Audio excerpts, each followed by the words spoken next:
नमस्कार दोस्तों। ये कहानी होने वाली है चंडीगढ़ की। एक मुंबई का लड़का था जिसका नाम था अंकुश। ये बता रहा था कि मेरे को कॉलेज ढूंढना था। बहुत से कॉलेज के एडमिशन क्लोज हो गए थे, तो इसको चंडीगढ़ यूनिवर्सिटी में एडमिशन मिल जाता है। ये सोचता है कि वहाँ पर मैं जाता हूँ पर मैं कुछ दोस्त भी बनाऊंगा। एक हफ्ता ये सोचता है कि यार मैं अपने दोस्त वगैरह बनाता हूँ। मैं आपको पहले बता दूं कि अंकुश किस टाइप का लड़का है। एक ऐसा लड़का जिसको कुछ भी बोल दिया जाए तो ये कर नहीं पाएगा, तो वो करके दिखाएगा। आप उसे सपोज ये बोल दो कि तू कुएं में कूद जा, तो वो कूद भी दिखाएगा। क्योंकि ऐसे लड़के कुछ अजीब होते हैं जो कि ईगो हर्ट होते हैं। उनको कुछ भी बोल दो वो करने को ट्राई कर देते हैं। यही था अंकुश के अंदर। अंकुश बताता है कि मैं वहाँ पर आया और मैं ना अपने कज़न के घर में रह रहा था। कज़न का नाम था सुमित। ये सोच रहा था कि यार मैं उसके साथ जाऊंगा और मस्त मेरी दोस्ती वगैरह भी हो जाएगी। पर मैं आपको बताऊं, चंडीगढ़ यूनिवर्सिटी में अगर जो भी बंदा आता है उसको ना एक तरह से पंजाबी बोलना एक तरह से अनिवार्य है। वहाँ का एक रूल है, जिसको भी अगर पंजाबी नहीं आ रही है ना तो थोड़ा ना उसको बोला जाता है कि आप यहाँ पर पढ़ रहे हो तो आपको पंजाबी आनी चाहिए। तो ये अंकुश धीमे धीमे धीमे सीख रहा था। उसके दोस्त भी बन गए थे। एक का नाम जस्सी था, एक का नाम था हरप्रीत और एक का नाम था सलीम और उसका कज़न था जिसका नाम था सुमित। ये सब पांचों आराम से इनका ग्रुप बन चुका था। ये सोच रहे थे कि यार मैं धीमे धीमे करके पंजाबी भी सीख जाऊंगा, क्योंकि उनके साथ रह रहा था तो पंजाबी इसकी बढ़िया हो रही थी। और हाँ, अंकुश ने बताया कि कुछ उसके एग्ज़ाम भी चल रहे थे। तो अंकुश ने ये बताया कि मैं ना एग्ज़ाम के हॉल में बैठा हुआ था और मेरे चारों दोस्त यहाँ से जा चुके थे। उसको बहुत टाइम हो गया था यहाँ पर बैठा ही पड़ा था। उसको समझ नहीं आ रहा था कि यार मैं घर भी जाऊँगा तो यार उसको ना एक तरह से ऐसा लग रहा था कि यार मैं अकेला अकेला सा हूँ, क्योंकि मुंबई से आकर उसको अकेला अकेलापन भी लग रहा था। तो कहता है कि चल अब बहुत रात हो गई है, अब मैं यहाँ से निकलता हूँ, सुमित के घर ही जाना है, क्योंकि उसका वो कज़न था वहीं पे वो रह रहा था। साइकिल उठाता है, रस्ते रस्ते आ रहा होता है। और उस रास्ते की मैं आपको एक बात बताऊं, वहां पर एक ऐसा बंगलो था जिसका नाम था 112 बंगला और उसका नाम था नूरी बंगलो। मतलब नूरी महल भी बोलते थे, कुछ लोग नूरी बंगलो भी कहते थे। यह ऐसा बंगला था कि यहाँ पर जो भी इसके सामने आता था ना तो उसको ऐसा लगता था जैसे कि वो बंगला इसको खींच रहा है, अंदर की तरफ बुलाने की कोशिश कर रहा है। यही हुआ था अंकुश के साथ। अंकुश जा रहा था, अंकुश को समझ आता है कि यार एक ना ये बंगलो है, यहाँ पर ना 3 लोग खड़े हैं। ये कहता है कि यार मेरे को तो 2-3 हफ्ते हो गए हैं, इस बंगले पे तो कुछ लोग आते भी नहीं हैं और यहाँ पे ना जाला वाला सा लगा रहता है। आज तो ये साफ सुथरा लग रहा है, बिल्कुल बढ़िया हो गया यार। चलो मैं एक बार जाकर देखता हूँ कि ये 3 लोग क्या बात कर रहे हैं। साइकिल खड़ा करता है, उतरता है, जाता है उनके पास, पूछता है कि पाजी की गल हो गई। वो कहता है कि कुछ नहीं मंडिया, ये ना थोड़ा यहाँ पे ना मतलब 3 लोगों की लाश है इसके अंदर और वो ना हम ढूंढ रहे हैं, हमें मिल नहीं रही है। तो कहता है अच्छा पाजी। तो वो ना थोड़ा घबरा जाता है कि यार लाश है यार, कुछ सिस्टम समझ नहीं आ रहा है। क्योंकि अगर आपके सामने आप 20 साल के हो, आपके सामने बोले कि 3 लड़के अगर कोई भी है वो बोले आपको कि भाई कुछ नहीं लाश ढूंढ रहे हैं, तो थोड़ा डर तो लगेगा ही ना। अंकुश के साथ भी थोड़ा ऐसा ही हुआ था। पर वो कहता है कि अगर तू हमारी हेल्प कर देगा तो आ जा फिर, नहीं तो यहाँ से ना चुपचाप चले जा, क्योंकि ना ये रास्ता बहुत ज़्यादा खौफनाक है।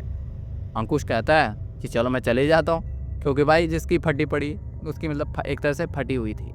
वो वहाँ से निकल जाता है, साइकिल उठाता है, सीधा अपने घर आ रहा होता है। तो उसको क्या दिखता है कि चाय की टपरी है, वहाँ पर इसके चारों दोस्त खड़े हुए हैं। ये सोचता है कि चलो मैं उनके पास जाता हूँ और उस बंगले के बारे में सारी बातें बताता हूँ। ये जाकर वहाँ पर साइकिल खड़ी करता है और अपने चाय का एक ऑर्डर देता है। तो वहाँ पर वो बोल रहा होता है कि भाई मतलब हरप्रीत से कहता है भाई और जस्सी और सुमित, यार मेरे साथ कुछ ऐसा हो गया। और सलीम, यार मैं ना वो बंगलो से आ रहा था।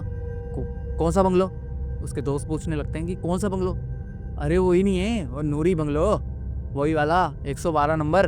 कह रहा भाई फिर बता। कह रहा यार वहाँ पर ना 3 पाजी खड़े थे और ना वो ये बता रहे थे कि इसके घर के अंदर ना 3 लाशें हैं पर हमें मिल नहीं रही हैं। उसके चारों दोस्त हैं, वो हंसने लग जाते हैं इस पे। कहता है भाई यार वहाँ पर तो कोई रहता ही नहीं है और उसके घर के अंदर जाने की कोशिश भी मत करना, क्योंकि ना वहाँ पर कुछ लोगों की ना मृत्यु हो गई है, मतलब आग लगने के दौरान कुछ हो गया है वहाँ पर। और हमें पूरा कांड तो पता नहीं है, पर वहाँ पर ये कहते हैं मतलब पापा मम्मी इसके ये कहते हैं कि वहाँ पर जाना नहीं चाहिए। तो कहता है यार वहाँ पे तो मैं अभी जाकर आया हूँ, चलो मैं आपको दिखा के लाता हूँ। तो इसके चारों दोस्त समझदार थे और पढ़े लिखे थे। उससे कहता है यार मैंने तुझसे कोई डिटेल नहीं मांगी है, ना मैं तुझसे कुछ प्रूफ मांग रहा हूँ, मैं बस ये कह रहा हूँ कि वहाँ पर मत जाना क्योंकि वहाँ पर रिस्क बहुत ज़्यादा है, तुम मर भी सकते हो।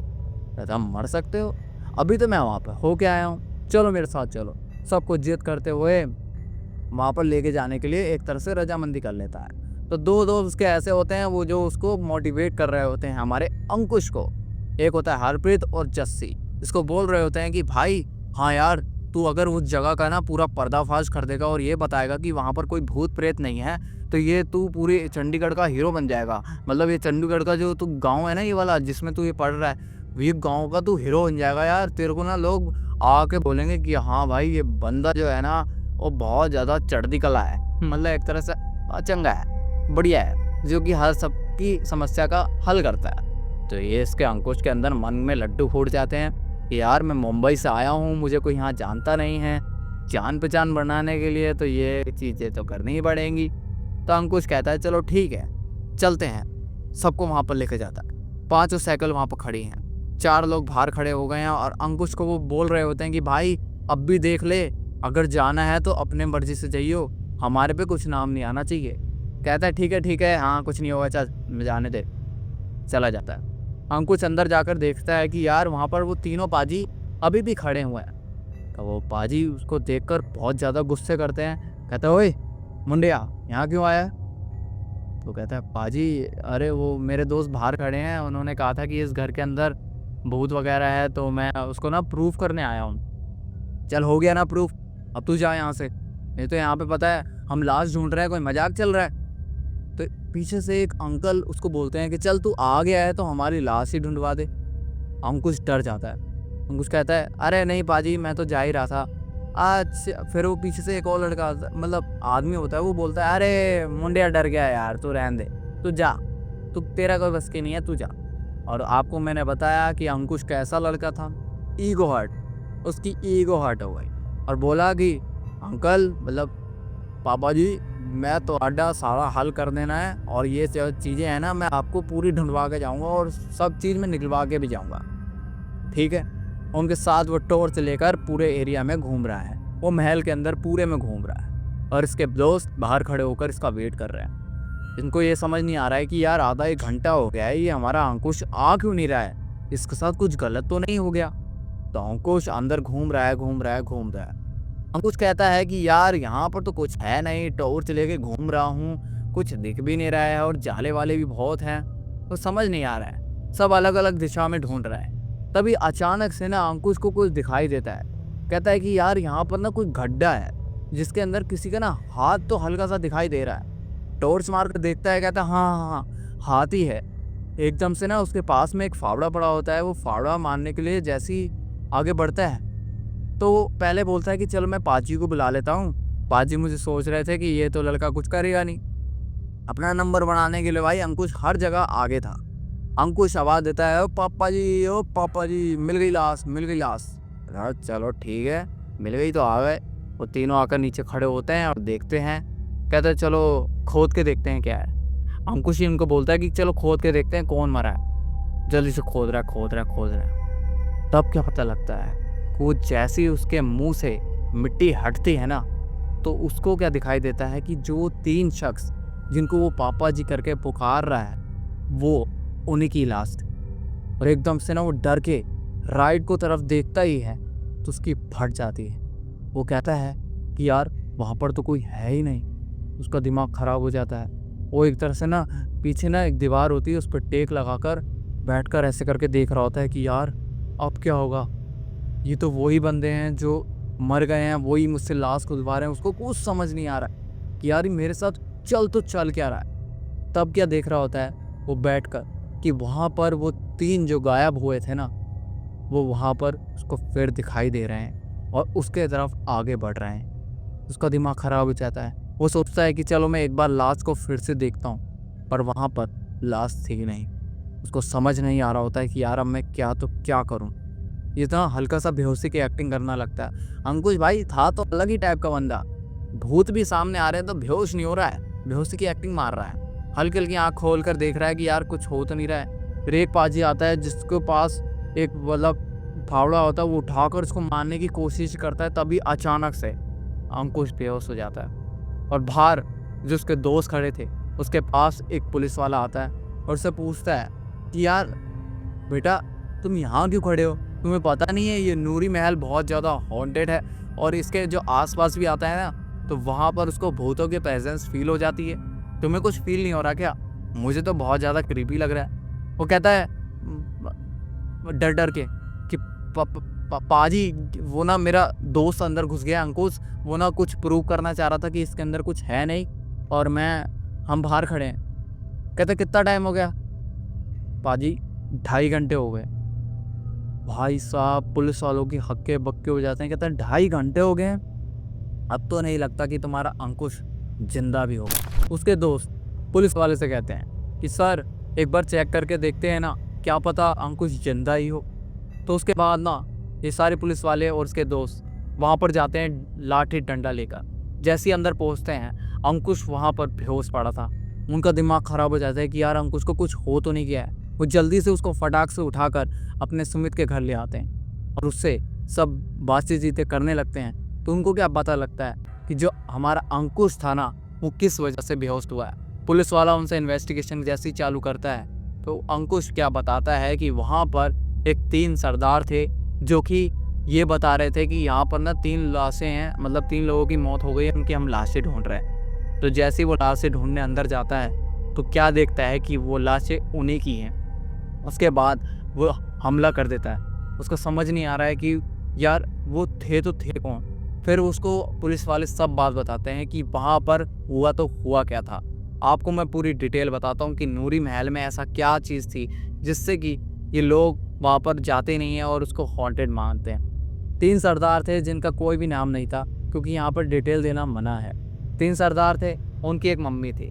मम्मी बहुत ज़्यादा एक तरह से ना बहुत ज़्यादा स्टेबल नहीं थी, एक तरह से ना उनकी अंतिम सांसें चल रही थी।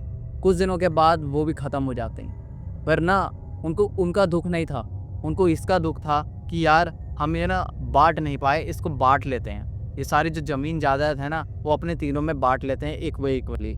तो बड़ा भाई कहता है कि मेरे को ज़्यादा मिलनी चाहिए, छोटा भाई कहता है मुझे ज़्यादा मिलनी चाहिए। ऐसे ही करते करते ना इनकी भैंसें भी होने लगती हैं। बहुत ज़्यादा भैंस करते हैं, बहुत ज़्यादा भैंस करते हैं। 3 दिन तक ये एक तरह से ना इसको भी पेंडिंग में रख देते हैं उनका अंतिम संस्कार को।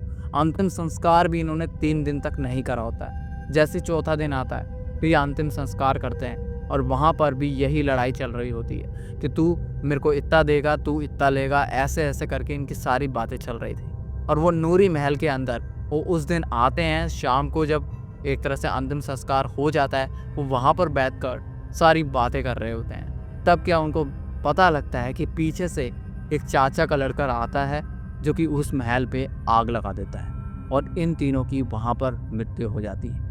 और तब से ये बताते हैं कि वहाँ पर कोई भी आसपास जाता है तो उसको वैसे ही वो बुलाते हैं और पूछते हैं कि आप मेरी मदद करोगे। जैसे ही वो मदद करने के लिए राज़ी होते हैं या मना करते हैं तो उनको वहीं मार देते हैं। अगर जो राज़ी होता है वो थोड़ी देर तक ज़िंदा रहता है, फिर थोड़ी देर के बाद उसको वो चीज़ मिल ही जाती है और एंड में क्या होता है, उसकी मृत्यु हो जाती है। और मैं आपको इसका नाम इसलिए नहीं बता रहा, क्या पता आप उस घर में बैठे हो और वो कहानी सुन रहे हो और वो 3 सरदार आपको ही देख रहे हो। मिलते हैं दूसरी वीडियो के साथ, तब तक के लिए नमस्कार, बाय बाय, थैंक यू।